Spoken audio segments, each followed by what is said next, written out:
Hey, I'm Ashley from theruralcompanion.com, and today we are making fire cider. So I got this book by Rosemary Gladstar and friends called Fire Cider, and it has not only the original recipe for making the traditional fire cider, with garlic and onions and ginger, lots of apple cider vinegar, but it also has a bunch of fun variations on the traditional recipe. So I really would urge you to get this book and to check out all the different variations and then play around in your own kitchen so you can figure out what works best for your family. So our family has never actually had fire cider before in the recipe that Rosemary puts in her book. We have done a thieves vinegar, which is various herbs, so rosemary and oregano and lots of garlic and as well as thyme, lavender, and mint in a jar of apple cider vinegar, and you steep that for a few weeks in a warm spot. I have one on my kitchen window. You steep that for a few weeks, strain, and then take at the first sign of sickness. I am also going to be adding fire cider for our family's herbal remedies for this winter, just to try out a different alternative. The thieves vinegar does have a very potent taste to it, so I'm hoping that maybe this one will have a slightly different taste. The fire cider book, there are a lot of recipes on how to use the fire cider, like in salad dressings or on nuts, various foods that you can include the fire cider in. Because a lot of the components you would cook with, you can actually use the fire cider in your cooking, and then maybe it could kind of be hidden a bit, so the kiddos won't mind it so much. So let's talk about what you need to get started. Food-wise, or herbs and other things wise, we have a horseradish. I could not find the actual root of a horseradish here in town. I even went into the city to look for it and could not find it. So I got this jarred horseradish. It does have vinegar and salt in the ingredients, but those are the only three ingredients: horseradish, vinegar, and salt. So if you can't find the fresh, I'm thinking that this would probably work just the same way, but you would want to check ingredients and not get like a horseradish sauce that is not predominantly horseradish. We also have ginger, and we'll be grating this, so we won't need to peel the layers off. We have onion, garlic, and then I have lots of herbs. So we have a lemon balm for vitamin C, as well as immune boosting, as well as nerve calming. We have basil, so I have some purple basil as well as green basil, and this is high in vitamin K. It's also, again, antiviral, and so we want to have lots of really good antiviral herbs in our drink just to continue to boost the health benefits. We have rosemary, which is great for healing purposes, as well as oregano. Something recommended in the book was pine needles, so I'm going to give this a try. When I steep my cleaning vinegar, I do actually include pine needles in it, and it gives it a pine scent. We have tried pine needle tea before, and it is just a very, piney. I don't know how else to describe it. It's just like a cleaning agent. So the taste is not that great. I'm thinking it should not overpower any of the stronger flavors that we have. However, the benefit of pine needles is, again, lots of vitamin C, so really good for your body when you are either trying to prevent illnesses or when you have something and you're trying to get rid of it quick. So that's what you'll need. Oh, and of course, apple cider vinegar. You're gonna need lots of raw, unfiltered apple cider vinegar. We normally use the Bragg. I got this huge bottle. It's a gallon for about $15. And I think we'll probably use most of it. Tools that you'll need: cutting board, a knife, a stirring spoon or something to smash everything down, grater, as well as a large glass jar. You could use a half-gallon mason jar. This is a 1-gallon glass jar that I got for brewing kombucha or various other ferments that we have going on. I don't have any empty half-gallon mason jars. That's why I'm just using a whole gallon right now. And then of course a lid for that. We may need actually just a, no, we'll put this lid on it. For a lot of the other ferments, we use like a muslin cloth on the top to allow air to come in, but for this one, we'll just use a regular lid. You do want to make sure that if you're using just a regular mason jar, that you're using a plastic lid, not one of the metal lids. So the Ball mason jar company, as well as like your generic mason jar companies, make the plastic lids to put on top. So that's what you'll need for this. Okay, let's get started. First, I'm going to add some herbs to our jar. So we have lemon balm. I'm just taking off the top ones that are prettier.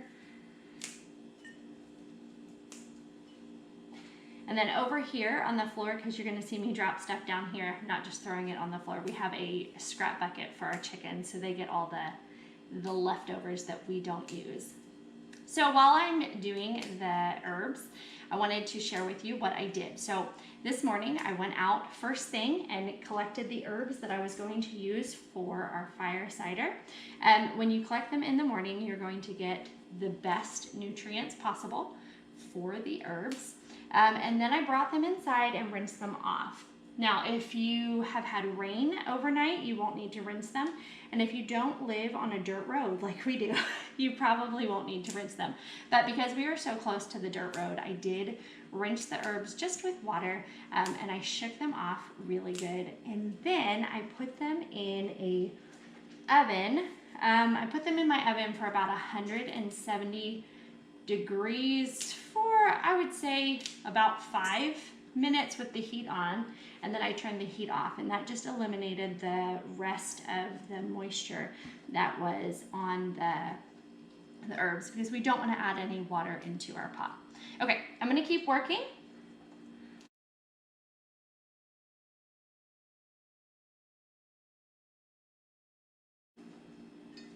Okay, now for the garlic and onions.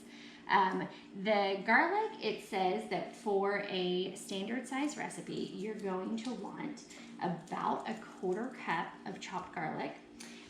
So let's go ahead and, oh, I don't have 1/4 cup, I have 1/3 cup, but since we are going to be doing a double batch, I'm going to be doing 1/2 cup of garlic.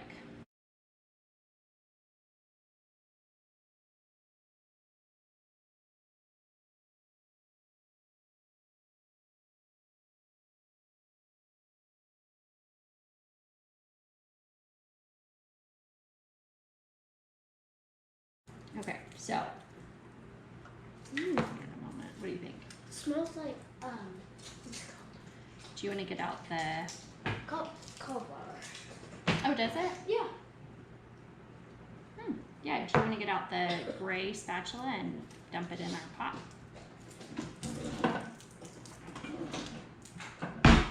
This pot over here? Yeah. Okay, so we are going to add an entire cup of grated horseradish to our pot. This is an 8-ounce jar, and I'm just about done the garlic over here.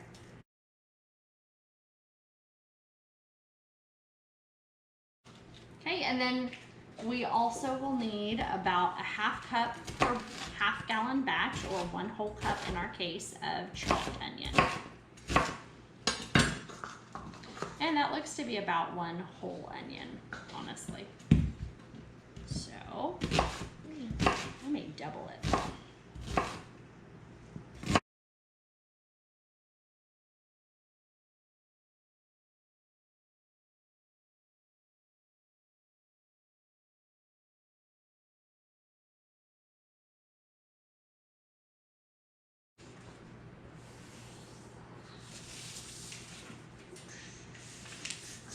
Okay, and as you can tell, that's a little over a half cup, but that's okay.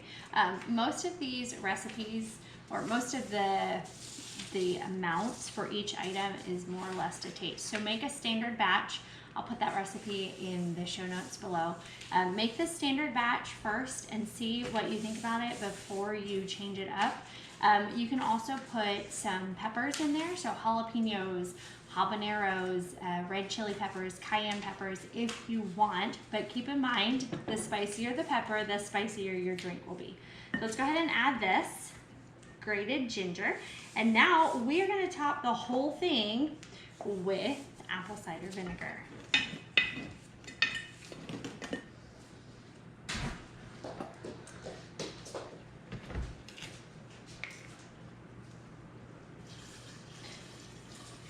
So I mentioned that this gallon of apple cider vinegar was about $15. We are in the process of brewing our own fruit scrap vinegar, and I will let you know when that is done, because I would love for you to join in making your own vinegar, because while buying vinegar in bulk is the most affordable thing for your family, making it yourself with your own fresh ingredients is even more affordable. So I have a half gallon of apple scrap vinegar going right now, and I spent less than $2 on all of the ingredients because it's scraps. So I was able to use the apples for something else, and then the apple cores and peels for making my own apple scrap vinegar. The other costs for this item, so about $15 for this. The horseradish was $3. All of the herbs and pine needles I got from my garden. The onions and garlic were probably about $1, maybe $1 or $2. And they're normally by pound or by count at the store. The ginger was probably the most expensive. That was $3.99 a pound, and I got just over a pound. And I think I was at about $5 for the ginger. But as you see, all the ginger that I bought, we didn't even use all of it. So you could probably just buy a chunk about this size. Looks kind of like a lobster. You could use something like this, and that should be enough for you, especially if you're just making a smaller batch. So now we are going to go ahead and put our lid on it, and we're going to set it in a dark place that is out of the way from paper airplanes and Nerf guns, so it doesn't get knocked over. And then after about 3 weeks, we will strain off the liquid and bottle it. I do have some plans to give some to friends, and then also keep some for ourselves. And I will store this in the refrigerator for the remainder of the winter, just to extend shelf life. It most likely would be okay on the counter, but I do tend to be a refrigerator kind of person. And then one last thing is you'll want to shake your bottle maybe every day, every other day, and just make sure that everything is coming together. If you would like to take this as an immune booster, then you would take a shot or an ounce or so glass of the tonic every day. But if you want to take it when you are sick as a germ eliminator, you'll want to take it every few hours in that ounce size glass. You can take it straight, like as a shot glass full. You could mix it into like your soup or something, pour it on top of your salad. You can dilute it with honey and or water and make a special an easier to consume concoction. Thank you so much for watching this video on fire cider. If you have a family favorite recipe that you do every year. I would love to hear about it if you'll post that in the comments below. And if you've never tried fire cider before and live local to me and want to try this in a few weeks, please let me know and I will gladly get you some. I'll probably do maybe like a 4 ounce, like a half pint mason jar. Thank you so much for watching. I'll see you next time. Goodbye.